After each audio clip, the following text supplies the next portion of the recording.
एक गांव में दो भाई रहते थे। बड़ा भाई गंगाराम बहुत अमीर था। उसके घर में किसी भी चीज की कमी नहीं थी। वही छोटा भाई सेवकराम बहुत ही भोला और नेक दिल इंसान था। उसके परिवार में उसकी पत्नी और एक बच्चा था। वह इतना गरीब था कि वह मिट्टी के मकान में रहता था। गंगाराम की पत्नी के 3 पुत्रियों के बाद पुत्र हुआ था, तो गंगाराम ने एक बड़ा प्रोग्राम रखा, जिसमें उसने गांव के और बाहर के बड़े बड़े अमीर लोगों को बुलाया था।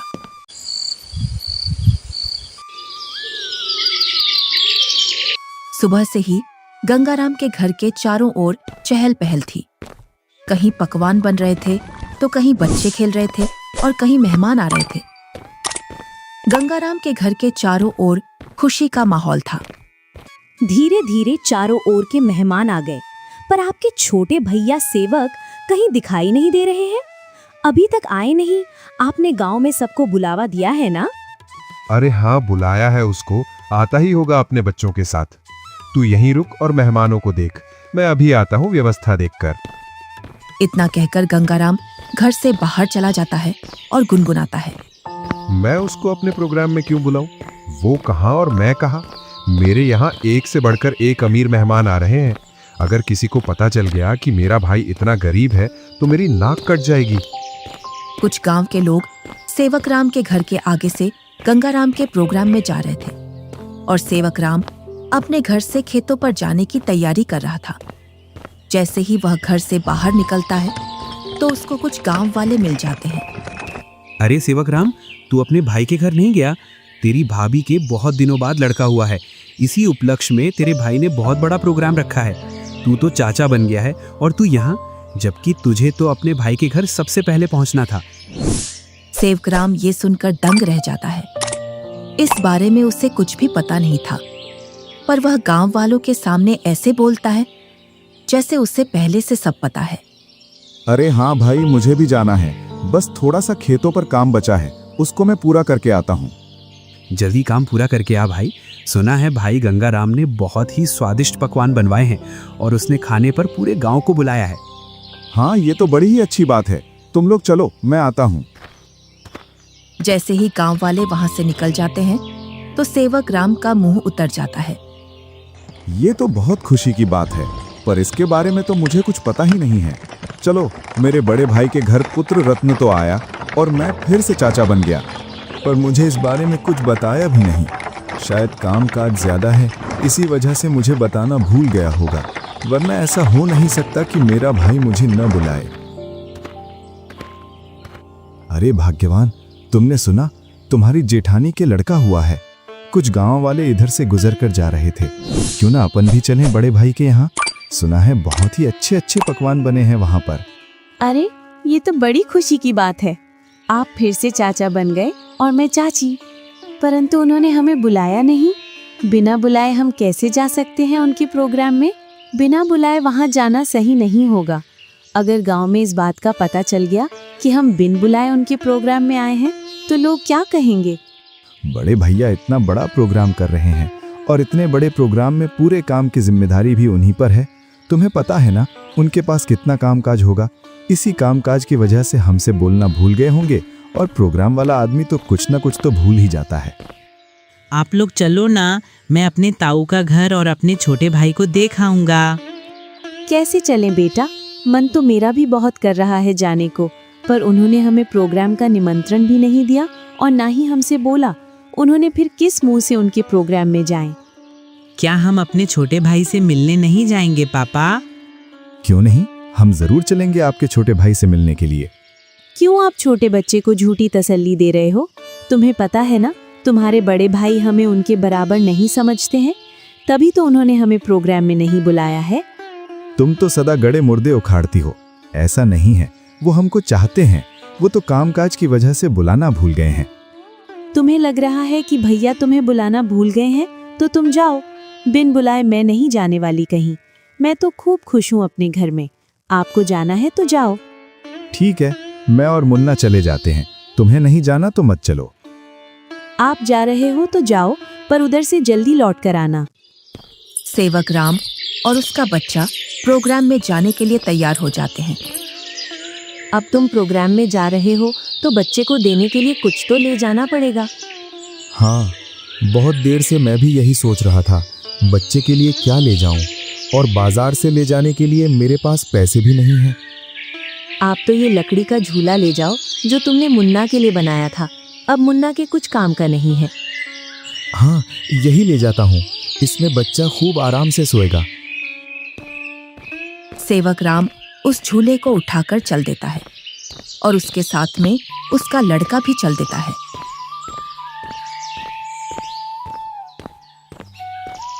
थोड़ी देर बाद दोनों प्रोग्राम में पहुंच जाते हैं। यहाँ तो खूब अमीर मेहमान आए हैं और बच्चे को देने के लिए शानदार और महंगी महंगी वस्तुएं लाए हैं। मेरा झूला तो इनके आगे कुछ भी नहीं है।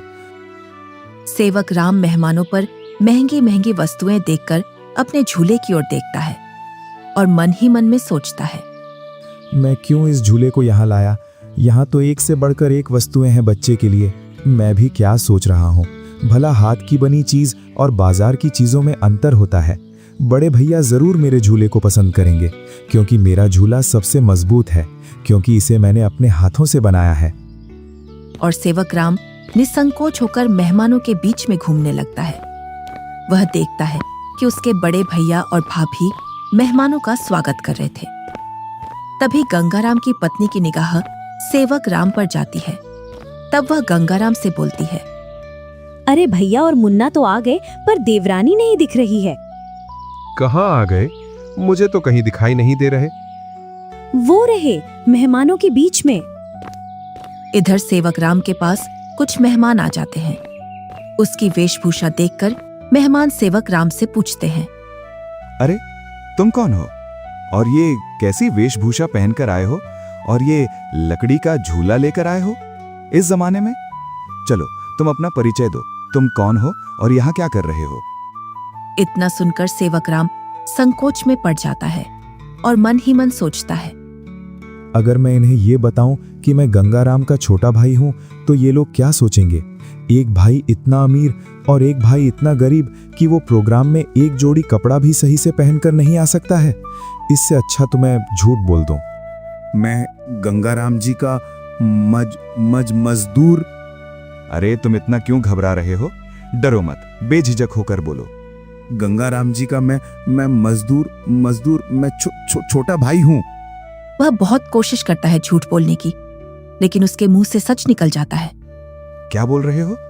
तुम्हें पता है ना तुम गंगाराम जी को अपना भाई बता रहे हो? तुम्हें पता है ना वो कहां और तुम कहां? अपने आप को देखो और उनका प्रोग्राम देखो। इतने में ही गंगाराम वहां आ जाता है और बोलता है, क्या बोल रहा है ये?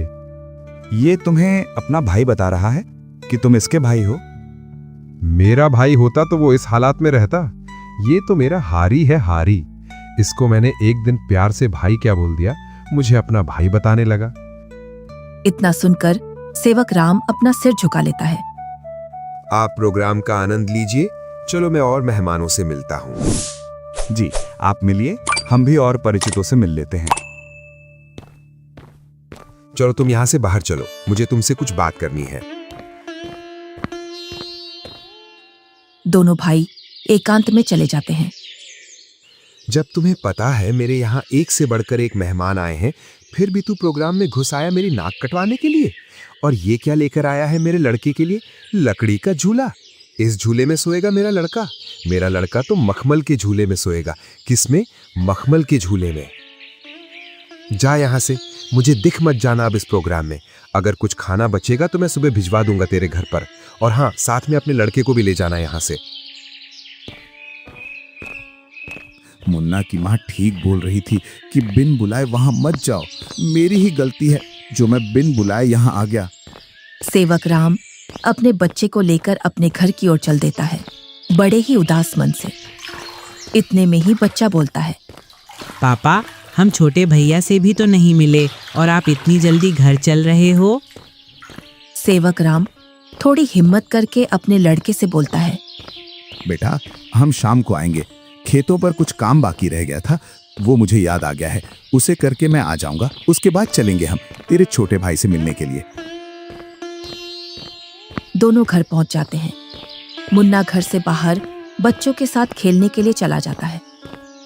इधर सेवक राम अपनी पत्नी को पूरी घटना सुना देता है और उसकी आंखों से आंसू छलक जाते हैं। पता नहीं ईश्वर की कैसी लीला है, आज भाई ने भाई को पहचानने से मना कर दिया। आप रोइए मत, ईश्वर एक दिन सब ठीक कर देगा। ईश्वर को भाइयों के बीच में इतना फासला भी नहीं रखना चाहिए कि वे एक दूसरे से ही दूर हो जाएं। आप इतना दुख मत मनाइए, सब ठीक हो जाएगा। आप बस ईश्वर पर विश्वास रखिए। तीनों सो जाते हैं।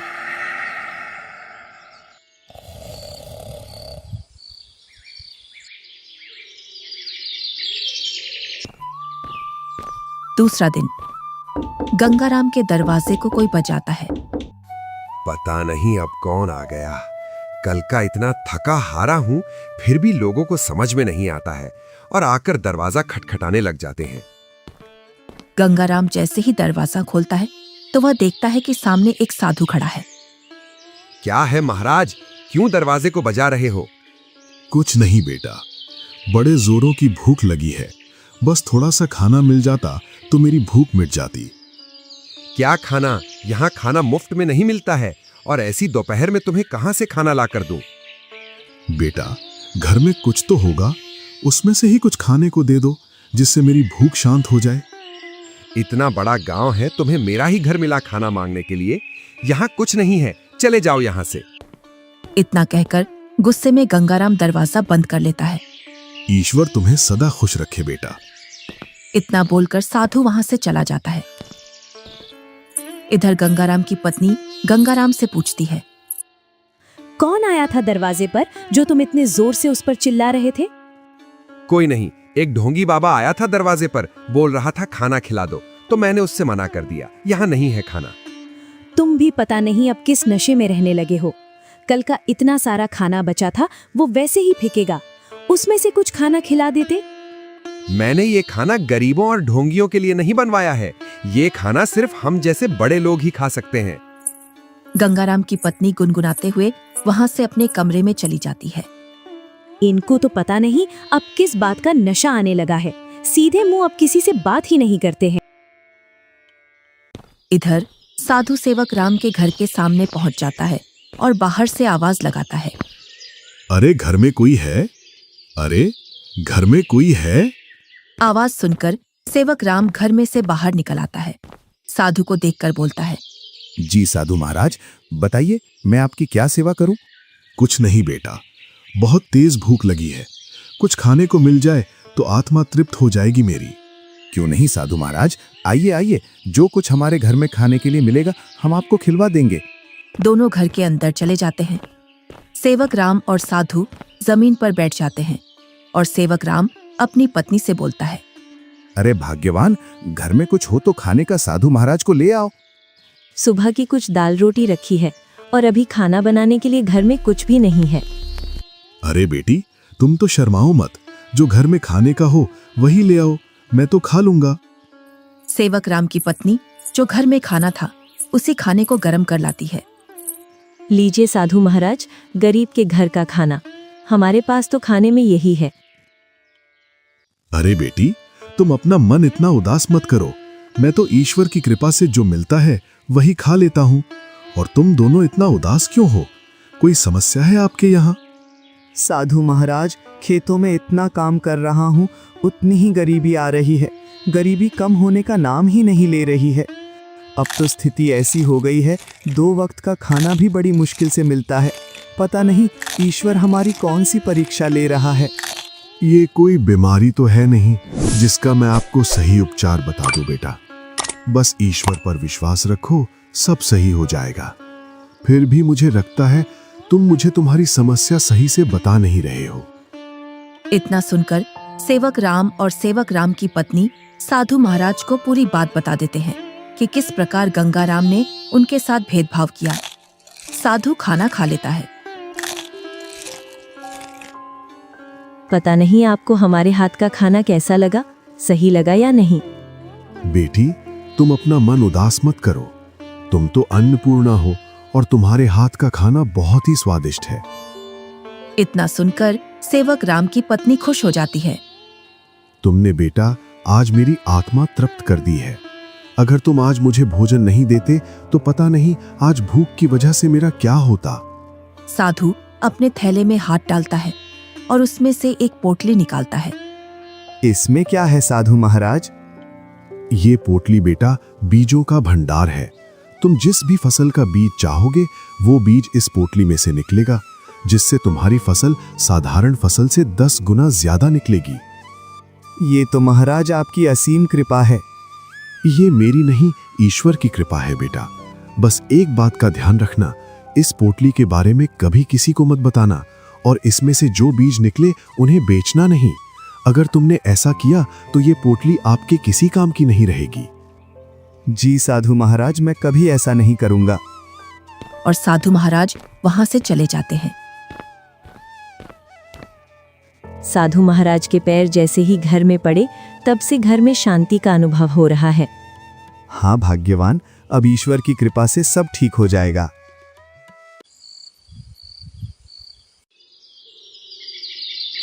जैसे ही सेवक राम ने अपने खेतों में उन बीजों की बुआई की तो चारों ओर सेवक राम की फसल के ही चर्चे थे। इधर गंगा राम अपने धन के घमंड में जी रहा था, जिससे वह किसी से भी सीधे मुंह बात नहीं करता था।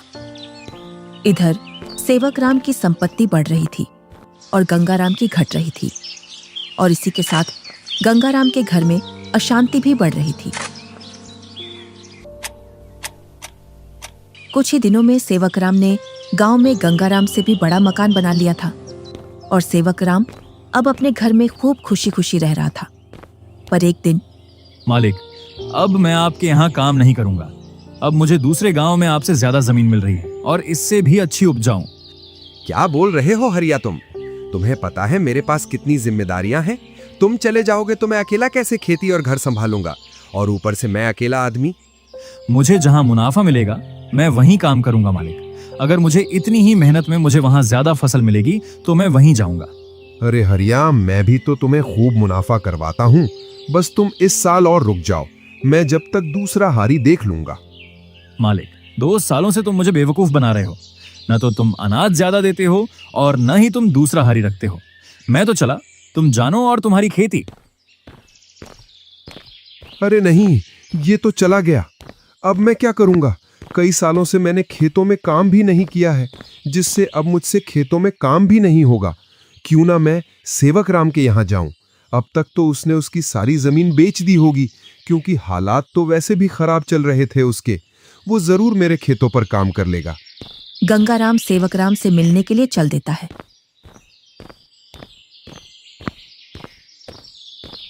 जैसे ही वह उसके घर के सामने पहुंचता है तो वह सेवक राम के घर को ढूंढने के लिए उस मोहल्ले में चारों ओर घूम जाता है।